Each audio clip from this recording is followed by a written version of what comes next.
గుమ్మడికాయలోనే మనకి butternut squash అని దొరుకుతుంది అనమాట. ఇది సేమ్ మనకి గుమ్మడికాయలానే ఉంటుంది, కాకపోతే ఇంకా స్వీట్గా క్రీమీగా ఉంటుంది. సూప్స్ చేసుకోవడానికి చాలా బాగుంటుంది అనమాట. అయితే జస్ట్ నేను క్లింగ్ ర్యాప్తో మొత్తం ర్యాప్ చేసి కుక్కర్లో కొంచెం నీళ్లు వేసి 3 విజిల్లు పెడితే చక్కగా ఉడికిపోయింది. ఇందులో కొంచెం సీడ్స్ ఉంటాయన్నమాట.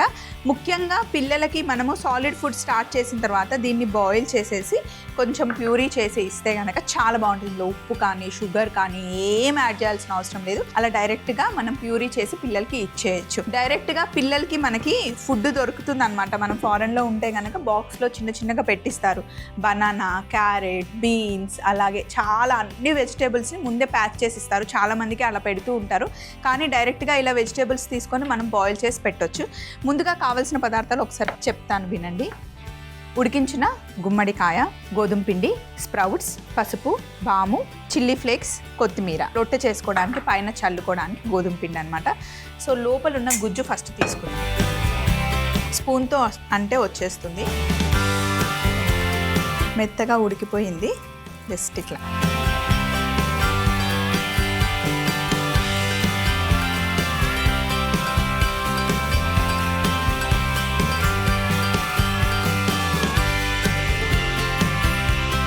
సో ఇంత సరిపోతుంది మనం తీసుకున్న పిండి క్వాంటిటీకి.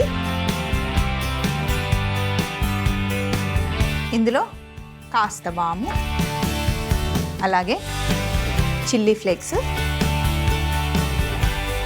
కొద్దిగా పసుపు,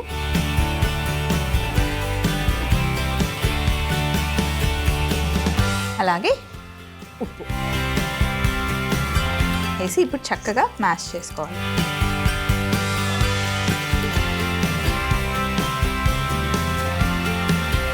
పిల్లలు వెజిటేబుల్స్ తినరు అంటారు, కానీ మనం ఇలాంటివి చేసిస్తే అసలు వాళ్ళకి తెలియదు. మనం కూడా కొంచెం డిఫరెంట్గా రిలీఫ్ ఉంటుందండి. ముందు రేపు మార్నింగ్ బాక్స్లో మీరు ఇలాంటి కట్టించాలనుకోండి, సో నైటే పిండి తడిపేసి క్లింగ్ ల్యాప్లో వ్యాప్ చేసి పెట్టేసుకోండి. నెక్స్ట్ డే మార్నింగ్ లెగ్సి పిల్లలకి చకచకా చపాతీలు చేసి ఇచ్చేయచ్చు. ఇలాగే మీరు బీట్రూట్ని బాయిల్ చేసి చేయొచ్చు, క్యారెట్ని బాయిల్ చేసి చేయొచ్చు, మిక్స్డ్ వెజిటేబుల్స్ అన్నీ బాయిల్ చేసి చేయొచ్చు, పాలకూర చేయొచ్చు. చాలా వెజిటేబుల్స్ యాడ్ చేసి చపాతీలు చేస్తే కనుక చాలా బాగుంటుంది. ఒక పచ్చిమిర్చి వేసేస్తే ఇంకా మీకు పచ్చడి కానీ పక్కన కూర కానీ ఏం అవసరం ఉండదు. సో ఇదంతా మిక్స్ చేసేసాం కదా. ఇప్పుడు ఈ గుజ్జుకి సరిపడా గోధుమ పిండిని యాడ్ చేసుకుంటూ తడపాలన్నమాట. నీళ్ళు ఏం అవసరం లేదు.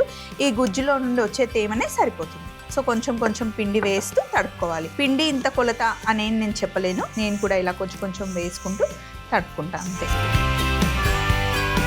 సేమ్ మీరు గుమ్మడికాయని బాగా ఉడికించుకొని గుజ్జు తీసి దాన్ని ఇడ్లీలు చేసుకున్నా కూడా చాలా బాగుంటుంది.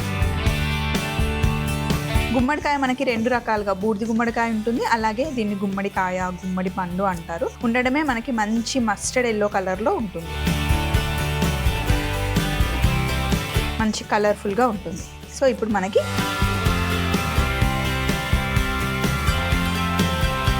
పిండిని కొంచెం గట్టిగానే తడుపుకోవాలి, ఎందుకంటే కాసేపు పక్కన పెట్టేస్తే మళ్ళీ కాస్త సాఫ్ట్గా అవుతుంది.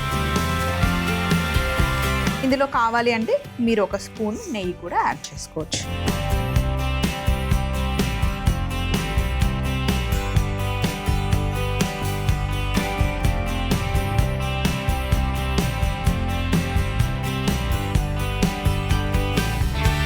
ఇందులో కొత్తిమీర వేయడం మర్చిపోయాను, కొంచెం యాడ్ చేసి మంచిగా తడుపుతాను.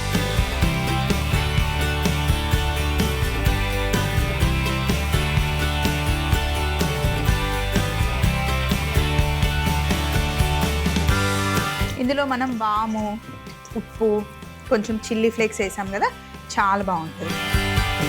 ఇదిగోండి పిండి ముద్ద తడిపేసాను. ఒక్కసారి హ్యాండ్స్ క్లీన్ చేసుకొని రౌండ్గా రొట్టెలు చేద్దాం. ఇందాక మనం తడిపి పెట్టుకున్నాం కదా, గుమ్మడికాయతో పిండి తడిపాము.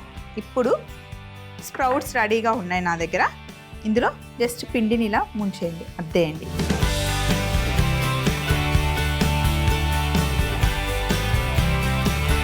ఎంత వస్తే అంతే పిండికి.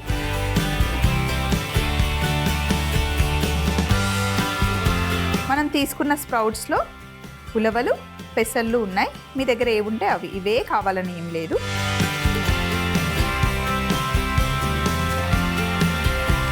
కాస్త పొడి పిండి, మరీ ఎక్కువ వేయద్దు, లైట్గా కింద అంటుకోకుండా ఉండడానికే.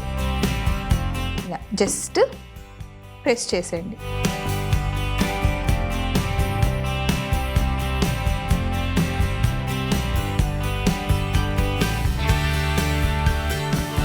ఇప్పుడు ఒకసారి రోలింగ్ పిన్తో ఇలానండి. మరీ సన్నగా ఉండకూడదు, కొంచెం లావుగానే ఉండాలి.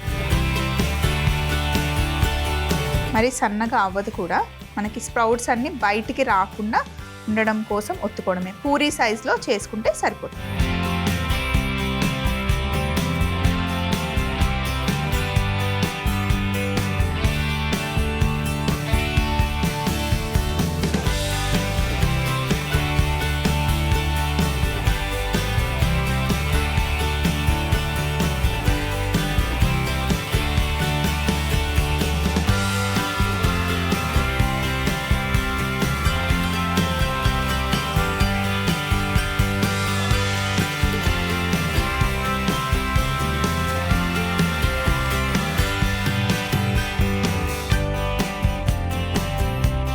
ఇలా ఇంకొకటి కూడా చేసేస్తాను.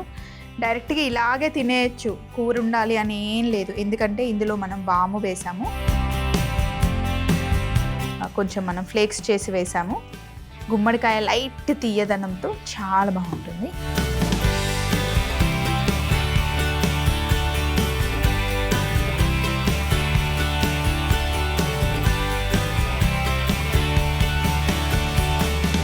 ఇది జొన్న రొట్టెలు చేసేటప్పుడు చాలామంది మధ్యలో ఇలా వచ్చేస్తుంది, హోల్స్ పడుతున్నాయని కంప్లైంట్ చేస్తారు. రొట్టెలు చేసేటప్పుడు ఎప్పుడు ఇక్కడ తగలకుండా ఫింగర్స్ని ఇలా లేపి నొక్కుతూ తిప్పాలన్నమాట. సో అక్కడెక్కడ ఇంకా హోల్ పడకుండా పర్ఫెక్ట్గా వస్తాయి. చేసేసాం కదా. ఇప్పుడు నెయ్యి, నూనె, బటర్ ఏదైనా వేసుకోవచ్చు. నేనైతే కొంచెం నెయ్యితో కాలుస్తున్నాను.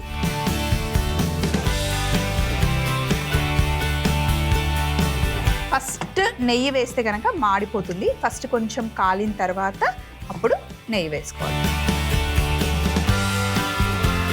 ఫస్ట్ ఒక సైడ్ కాస్త కాలాక రెండో వైపు తిప్పుకోవాలి. చపాతీ కాల్చినా, పుల్కా కాల్చినా ఫస్ట్ ఒక సైడ్ లైట్గా మార్క్స్ వచ్చిన తర్వాత అప్పుడు మనం ఇలా రెండో వైపు తిప్పుకొని అటు సైడ్ కూడా ఆ పచ్చి వాసన పోయేంత వరకు ఫస్ట్ కాలిన తర్వాత రెండో వైపు తిప్పుకోవాలన్నమాట. తర్వాత మనం నూనె వేసుకున్నా, నెయ్యి వేసుకున్నా ఏం కాదు. ఇదంతా వేడిగా లేదు, నేను ఫింగర్తోనే తిప్పేస్తున్నాను. ఇప్పుడు నెయ్యి వేయండి. పిల్లలకైతే చక్కగా కొంచెం ఎక్కువ నెయ్యి వేసి కాల్చివ్వండి. సాధ్యమైనంత మటుకి ఆవు నెయ్యి ఇవ్వడానికి ట్రై చేయండి. పిల్లలకైనా పెద్దవాళ్ళకైనా ఆవు నెయ్యి చాలా మంచిది.